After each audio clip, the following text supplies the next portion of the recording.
If you're looking to start a pressure washing business and how to do that, my name is Trevor and this is the right video for you.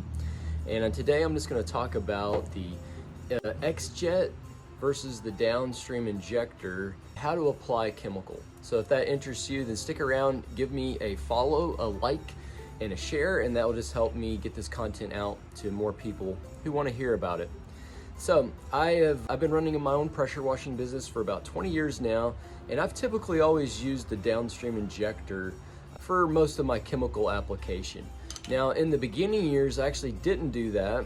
I used a 25-gallon tank with 150 feet of hose on it. I used a little SureFlow pump so that I could get more concentrated chemical on surfaces, especially like bank drive-through oil stained concrete. I would mix up my degreaser and I would apply with that, and then I was just using my pressure washer hose for pressure washing. I wasn't using it for chemical application.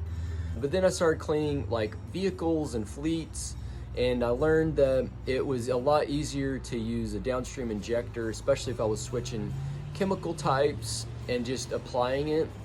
The downside to Downstream injecting is the dilution. So you're diluting your chemical with the water that's coming through the pressure washer and pressure hose.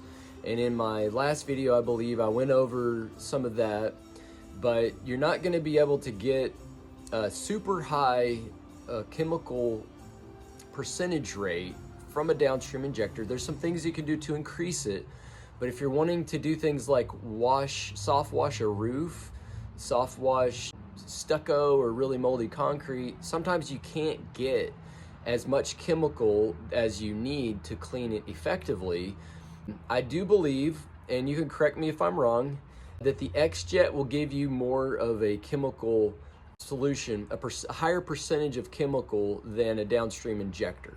Actually, I know it will, because it's at the end of your gun versus this is upstream 100 feet from where you're at, or 200 feet from where you're at. So I had a guy in a video yesterday ask about X-Jet versus Downstreamer. It's kind of preference. If you're beginning out and you're trying to get a higher percentage of chemical, you don't mind walking around with the 5-gallon bucket, 25 foot or 50 feet of jet hose all the time, then sure, use that. That's a great option to get chemical on the surface, to get your cleaning done. I just prefer to use this because I've been used to it. If I can't get the percentage I want out of this, I pull out my 200 feet of soft wash hose and kick on my 7-gallon a minute 12-volt pump, and then I start spraying with that. So that's why I don't use an X-Jet, is because I have a soft wash set up on my trailer, and I just don't need to. I usually just forget about that I have this in the toolbox, and